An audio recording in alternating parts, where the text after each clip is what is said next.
I'm Dr. Lindsay Cole. Dr. Noelle Crosby, and we're the Sound Sisters, and this is the Hearing Diaries. Today, we have a guest all the way from the UK so we're so happy to have her, Gladys Sanda. And Gladys is a clinical audiologist with a strong focus on tinnitus care. What makes her perspective especially powerful is that she does not just support her patients, but she actually lives with tinnitus herself. Gladys has developed a tinnitus program, which we're going to be featuring a little bit later, and it's centered on neuroscience, the nervous system regulation, and helping patients move from fear and distress towards understanding and confidence. She also has a program for professionals, which we're going to be talking about more, who want to feel more confident supporting tinnitus patients in their clinic. So Gladys, we're so happy to have you here. Welcome to the Sound Sisters.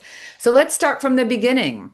Tell us a little bit about how you got into audiology and then the focus towards tinnitus care. And I don't know, do you say tinnitus or tinnitus? I go back and forth. Mm, In the UK, we tend to say tinnitus, but it's okay. tomato, tomato, right? Yes, yes. Well, thank you so much for having me on. I'm so excited to be here. What led me into audiology? When I was in school, I got really interested in sign language, and I really wanted to get into the medical field, but I knew I didn't want to be a medical doctor. I thought it would take so long, and I don't like blood. Me And either. I thought, no, exactly. And I thought, oh gosh, I don't think I could be in school for like 7, 8 years. And then I found out about audiology, and just with all of my degrees, I ended up doing 8 years anyway, but it doesn't matter. I wasn't expecting it beforehand. But yeah, what interested me in audiology was the whole connection between biology and psychology, and that's always interested me. And I thought, okay, this is somewhere where I can build a relationship with my patients. I could see patients again. It wasn't just a one-off. I didn't have to think about things like emergency services as such. Right. That was really important to me. Actually, I've never said this. I always thought I'd be a counselor at first. Well, Yeah, you kind of are, right? yeah, you are. Yeah, for Absolutely. sure. I really thought I'd be a counselor at first, and then I thought, no, actually, audiology fits me well. But Mhm. I always knew I wanted to dive into the psychology side of it. Mhm. So yeah, so that was audiology. And then sorry, to answer your question about tinnitus specifically. So once I graduated, I knew I was interested in tinnitus, but didn't know enough about it. And in the UK, it's a 4 year degree to do audiology before you're qualified. So I thought, okay, let me go into the National Health Service and let me be mentored. Mhm. And I met an incredible tinnitus specialist, and just sat in her sessions, and I thought, this is exactly what I want to do.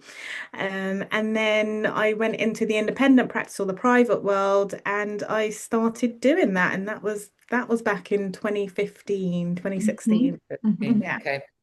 Good for you. And So what, it's I been a one more while. question about that is Uh-huh. that you said you had well, it took you 8 years. So do you have other degrees too? Yeah, so in the UK, you have to do a bachelor's of science in audiology. So you go straight into audiology, and I know that's a bit different in the States. Right. So we do the undergraduate here in the UK, and you're qualified. But I wanted to know more about tinnitus, and I wanted more help. So I did a master's degree in advanced audiology. And Mm. I thought, no, no, no, I need to know how to help patients with tinnitus. So then I did the doctorate, Mm. actually in Nova Southeastern in Florida. Oh, okay. Yeah, yeah. So they have a London program where they come down to London, Oh, and you can cool. do that I didn't part-time. know I that. didn't either. I had no Interesting. idea. Cool. Yeah, so Trish Gaffney, she Yeah, was one of Trish. my lecturers. Yeah, she Tish, came. yep. I love Tish. Oh, Tish, sorry, Tish, Ish, yes. yeah. And yes, so yeah, it was incredible, but I still felt like I didn't have the knowledge to put in front of patients as Hmm. such. Hmm. So I knew the theory, and I had a solid understanding, but then it was okay, but I really want to be able to help my patients move forward, move from that distress to habituation, Hmm. and that's where further education came. Wow. I So Yeah. love that. very, very knowledgeable about the subject, Hmm. for Well, and I sure. think it's also a good, a good story that when we come out of school, people feel like I should be expert in this, but it's like you become a lifelong learner to get to the point where Yeah. you feel confident. And I also think as preceptors, we can't expect students to feel confident their first year out of school with a complicated tinnitus case. It Right. does take extra learning and from people like Gladys and people who have really dove into it. So yeah, I think Yeah. that's a really good lesson. Oh, and if they do, Lindsay, then we know we're in trouble because they can't possibly know everything, Be right? expert. If Yeah. they're acting like they do, right? I know. Then we're scared. Yeah. Gladys, tell us, so you have tinnitus. Tell us like when that came on and how that has shaped how you've educated and connected with your patients. Yeah, so in a way, I always thought I'd catch tinnitus off my patients as a joke, because I talk about it so much and it's not funny at all. Mhm. But I talk about it so much and I thought, oh, one day, just it'd be my luck. But Mhm. I never, ever, ever expected that I would get it in this way. I Mhm. just didn't, to be honest. And Interesting. March the 16th, 2020. Oh gosh. Mhm. Yeah. I woke up one day and I felt so sick, like Mhm. so ill, and I tested positive for COVID. Oh, so you were, yeah, You were one of the early COVID. yeah. I Uh-huh. was. And what's really interesting, Yeah. I remember I remember going into work and we had a meeting, and it was because they were talking about, oh, there's this Mhm. virus, and we don't need to worry, it's all a bit hyped and everything. And I was there sneezing, coughing, and Oh, I felt so ill. Like I don't think I've ever felt that ill before in No, my that's how I life. felt with COVID too. Like, what is this? Hmm. Absolutely, but I thought, okay, there's nothing to worry about. I've been reassured, but I am really sick right now. And I remember, I remember being told, oh, I'm probably just exaggerating because it was all hyped up. And fair, Hmm. whatever. Felt really sick. My ears are ringing, but I was also very, very, very stressed. So I thought, okay, I know what this is. I don't need to worry about it. It will go. Once this cold goes, it will go. I'm just probably really stressed. My immune system's down. So I wasn't bothered at all. I was fine. I got sent home that day because I was so sick. And then I just was off work for a couple of months with oh, COVID and wow. being Hmm. furloughed, etc. Hmm. And again, I was fine. And then I was living with my parents at the time, and I was really worried about passing it on to them. So again, I wasn't bothered about my tinnitus. I was worried about the numbers on the news, and Everything we were all else. watching Hmm. CNN and everything else, right? And then I wasn't at work. And then one day I thought, oh my gosh, this is still here. And then I thought, why is this not gone? And I Hmm. remember saying to my partner at the time, my husband now, but my partner at the time, and he was like, oh, come on, like you help other people with this. You've been helping people with this for years. And it's almost as soon as he said that, I felt, oh my gosh, why can't I help myself? I started beating myself up about it. And Hmm. then it became a problem. Oh, Hmm. just like a patient, you became Yeah. your most difficult patient. Yeah. Absolutely. And then I couldn't sleep. And then I thought at some point I was like, come on, right, let's look at my life here. What's going on? I'm really stressed. Let's sort this out. Hmm. And then I was like, I've helped so many people. I was blessed because I'd seen other people really distressed get better. So I knew people to get better from this. And I was like, let me just do what I've asked my patients to do. Yeah. One That's at what a I time. done. Get through this. Yeah. Do you still Yeah. notice your tinnitus or it's there, it's just you're more in control now? Absolutely, yeah. So it's definitely there, still there. there are times where it's more noticeable than others, periods of my life where it's more noticeable than others. But for the large majority, I don't really notice it on a day-to-day You Is basis. this what you habituated want to it. your How patients great. to? Yeah. Exactly. Yeah. Exactly. Well, listen, for patients or for clinicians who struggle with how to explain tinnitus clearly, how do you describe what is happening in the brain in a reassuring way so people don't get so distressed about it? How do you explain to the clinician how to explain that? Great question. Yeah. I think the first thing is keeping it very, very simple. So I think sometimes when we talk about tinnitus, we feel as clinicians we've got to sound really clever and use all the big words and all the scientific terms. Where with the patient, they're already in so much distress. They've probably not slept, they're under so much turmoil. To take in that information can be quite challenging. So for me, I will just describe it from a point of view of the brain and the nervous system are overloaded at the moment. And our auditory system for some people is just sensitized. There's just so much sensitivity there.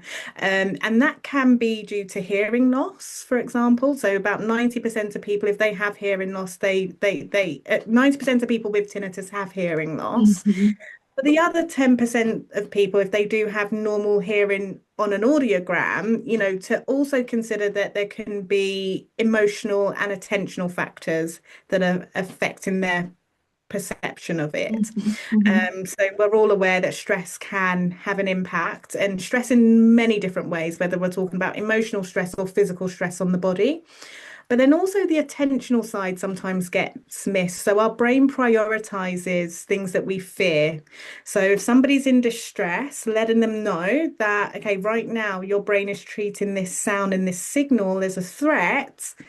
That's why you're paying so much attention to it right now. So I split it into the auditory side, the emotional side, and the attentional side. And that's how I tend to explain it.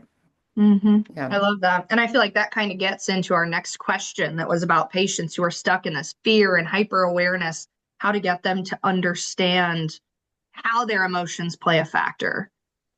Yeah, absolutely. Yeah. So I think I always show them a diagram of that auditory, attentional, emotional, and just really explain to them if they do have hearing loss, yes, let's focus on this and let's look at, trying to improve the hearing if we can. But then also explain that we've got to work on the other two sides that really focuses on nervous system regulation. Love Yeah. that. Well, Loud, let's delve into. Tell us a little bit about your tinnitus program and what makes your approach different from traditional sound-based strategies. And I will say I am going to be going through your program shortly, so I'm really excited to learn from you as well. And So I've tell us gone a little through bit it and about it's that. fabulous. It's Yeah. fabulous. Oh, thank you so much. Thank you.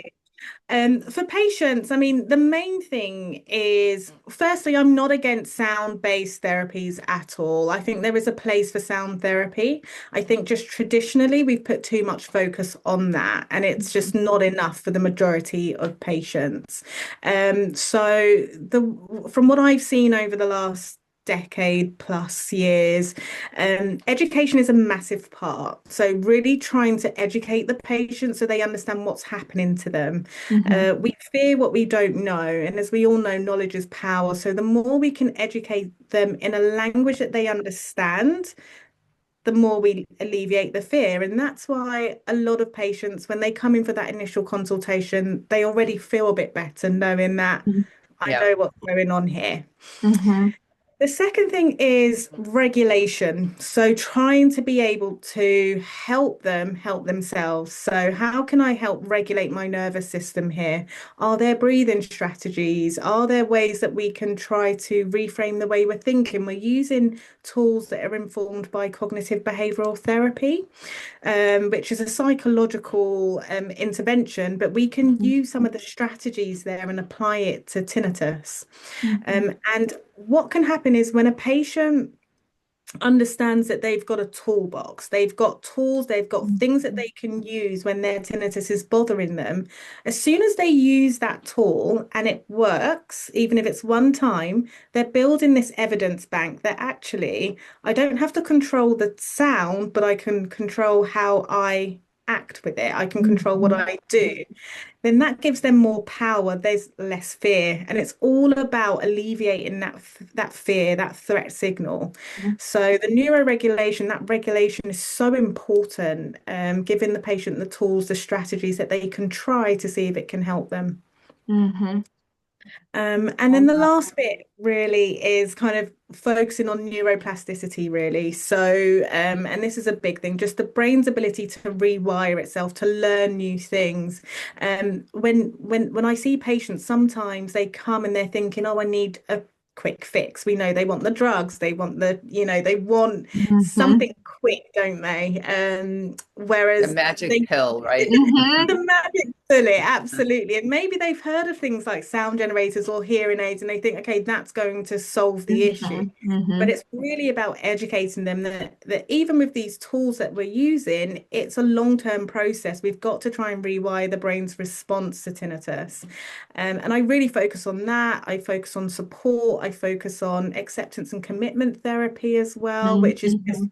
really helping them understand their values and focusing on self-compassion along this journey of habituation. I Mm. love that. Tell us a little bit about the setup of the program. So it's virtual, it's online. Tell us how many weeks is it? Tell us all about how you recommend providers go through that course. Yeah. Yeah, it's a really, really good question there. So with patients, so it really depends. I'm a bit, it's difficult when you put a time frame for patients. They think, okay, by the end of this time, I should be better.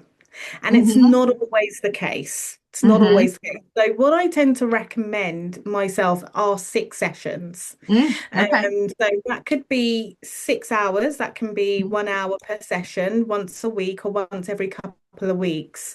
And in those sessions, they're very structured in what you're providing them. So the first session is really kind of a fact finding, medical history, understanding the patient, understanding why tinnitus is a problem.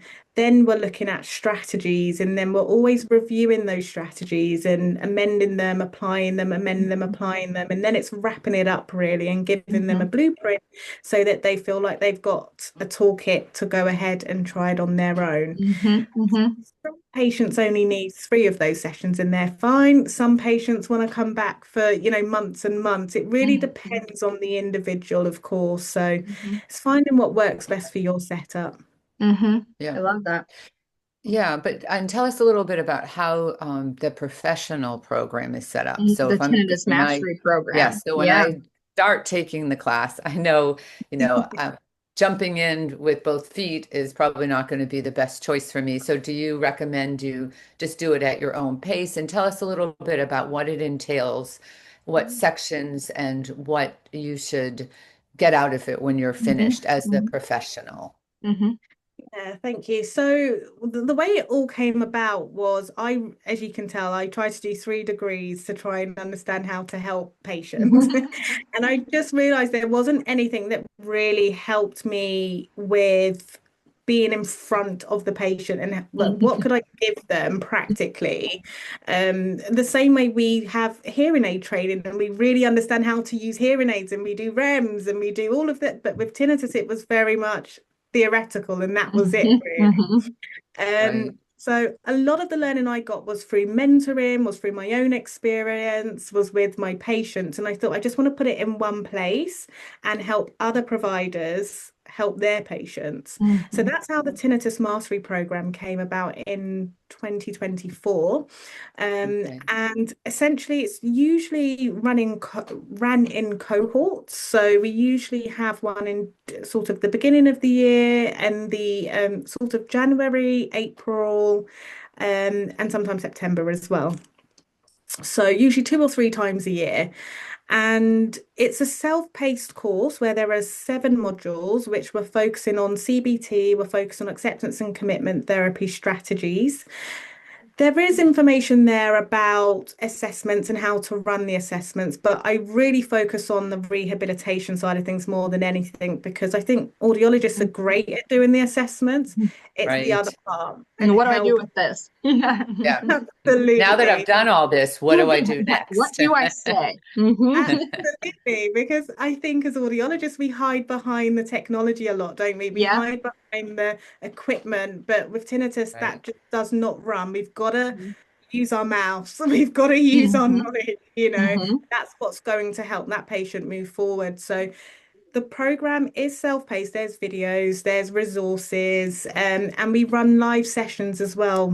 So live webinars with other experts, you know, once a month or so, but also live sessions as a cohort to consolidate the information. Yeah, so we've got 3 live sessions there too, but they're very short what's it, bit-sized videos. They're like 10 minutes long each, just because we're all really busy. Right. So yeah, it's kind of a nice sort of pace so that you can get that information without feeling overwhelmed by Hmm. the information. Hmm. Yeah.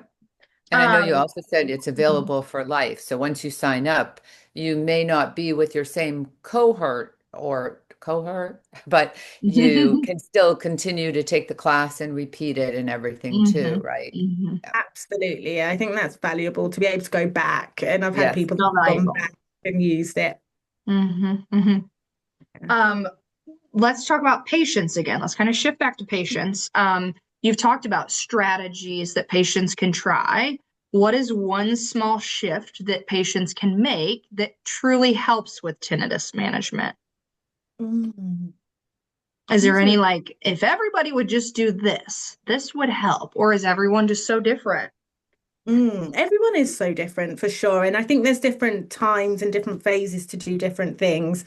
But for me, I think the number one thing is if you are using sound, which a lot of people use in different formats, whether it's sound generators, whether it's the TV, the radio, sound bands, anything at Hmm. all, that's fine. But definitely trying not to always mask your tinnitus completely. Hmm.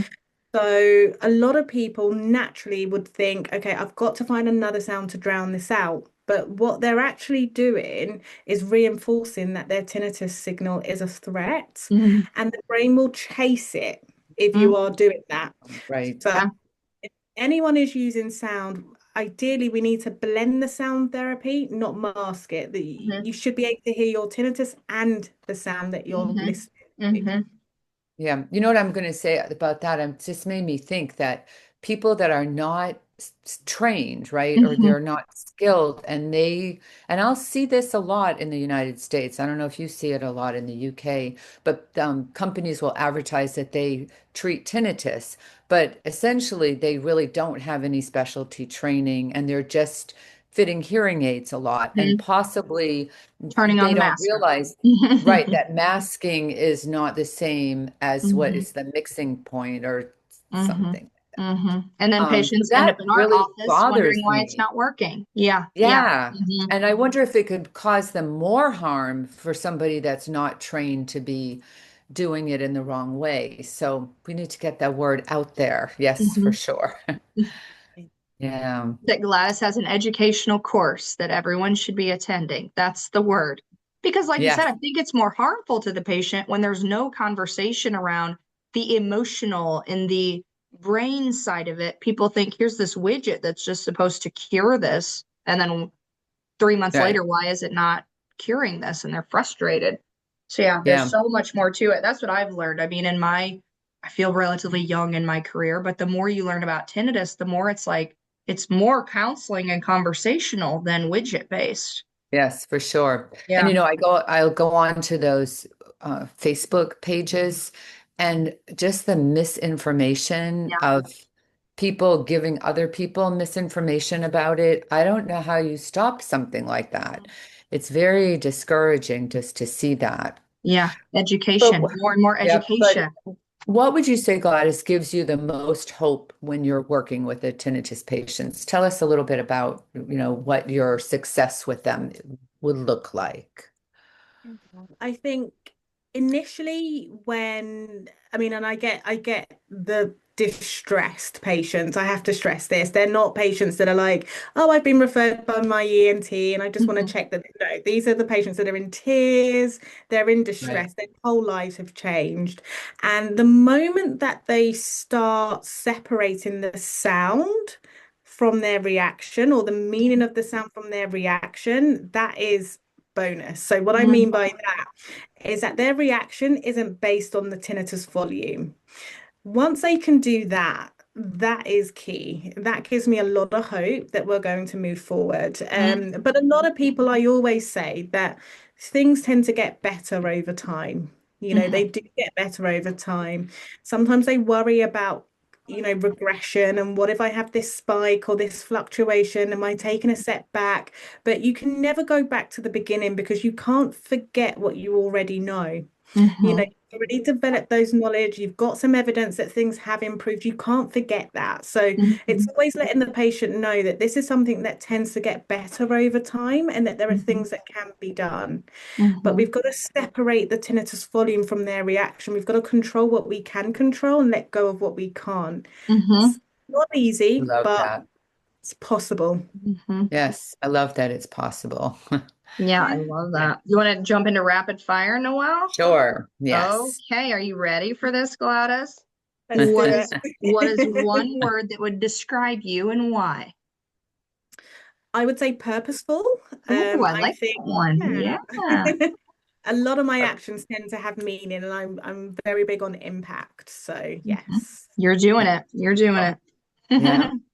And if you could master any new skill overnight, what would it be?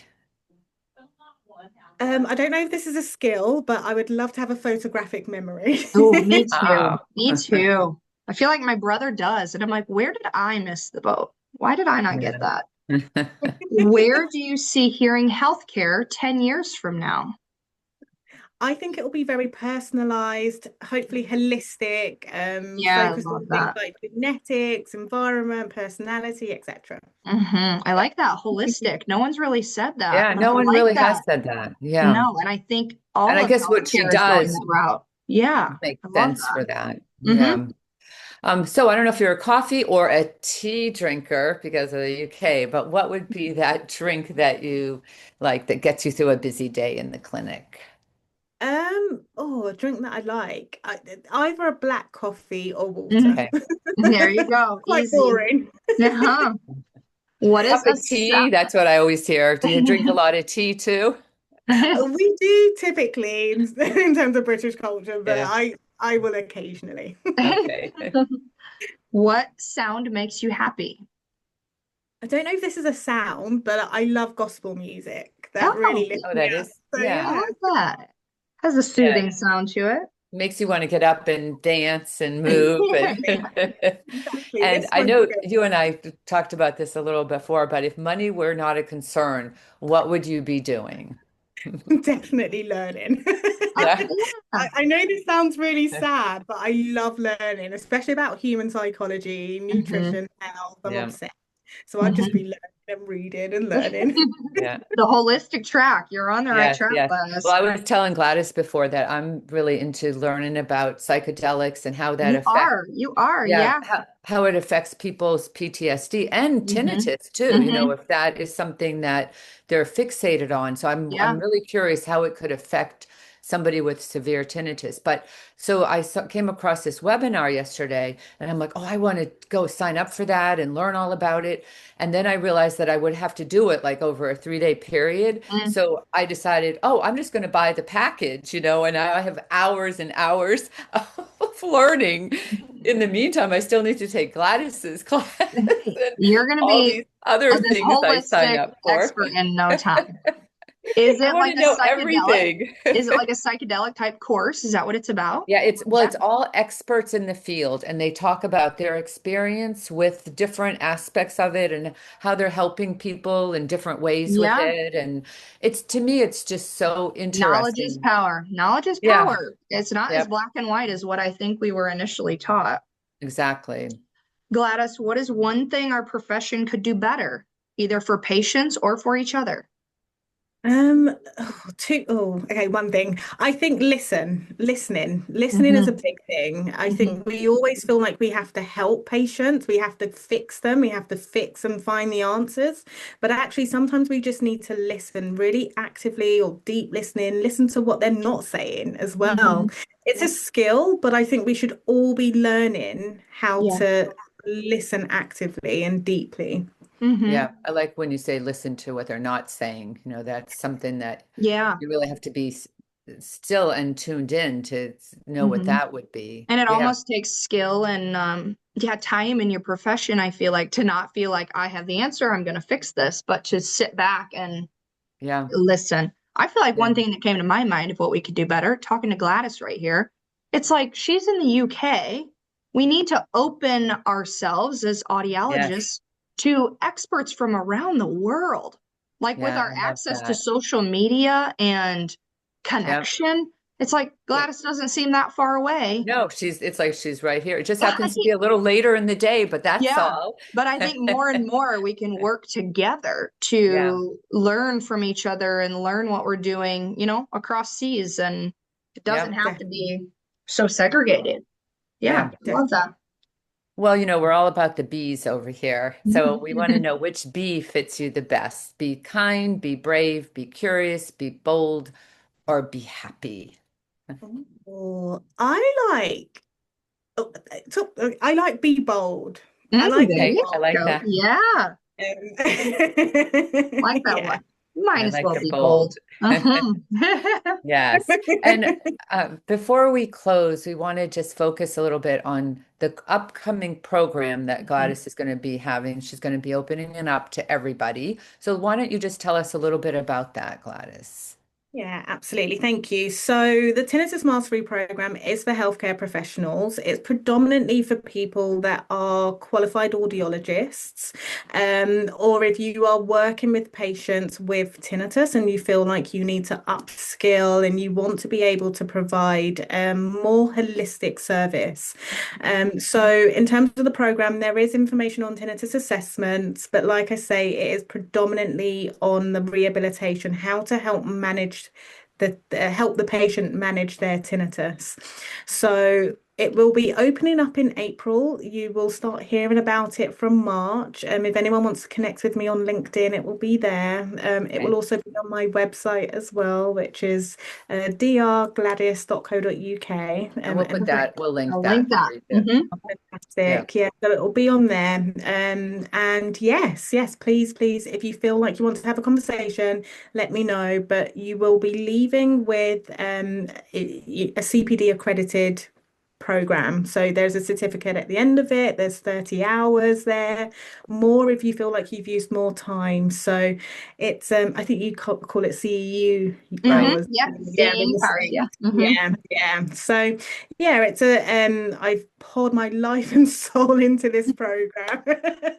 Yeah. Um, but it's nice to see people come out of it and say that they're actually using the strategies with their patients. And when I get messages of people saying, "Oh my God, I can't believe it actually works. This patient's PFI has come down." I'm like, yes, that's one more person that's been Hmm. Yeah. helped. Hmm. And so it's open to anybody in as you said, mostly audiologists, but other professionals can also take it if they were interested. Absolutely. There is a module on hearing aids and tinnitus. So I always say you have to be a qualified audiologist Right. in the UK. You have to be a registered hearing aid dispenser to Hmm. be able to provide that. But you can have the knowledge, and I Yeah, they're think not. Yeah. I no wish more knowledge. counselors would be Yeah, interested in taking courses totally. like this too, because Hmm. it's hard to find counselors that really understand tinnitus. So Hmm. I Yeah, love we've had that. a couple of counselors that have taken it, which is great. yeah, So yeah. We need more though, don't we? More psychologists too. Yeah, yeah, just to that's partner great. with us to work with Yeah, these patients. Yeah. Yeah. absolutely. So that's our be curious. So be curious about Gladys's program. Hmm. And Gladys, thank you so much for an honest and hopeful conversation about tinnitus care. Your combination of clinical insight and lived experience reminds us that tinnitus care is not just about managing sound, it's about helping patients feel understood, safe, and empowered. We will link your program, the Tinnitus Mastery Program, and your website in our show notes so listeners can find those on the YouTube page in the notes. And to our Sound Sisters community, be curious and keep using your voice to make hearing healthcare better for all. Thank you for joining us today on the Sound Sisters. We'll see you next time. Thanks, Gladys. Thank you.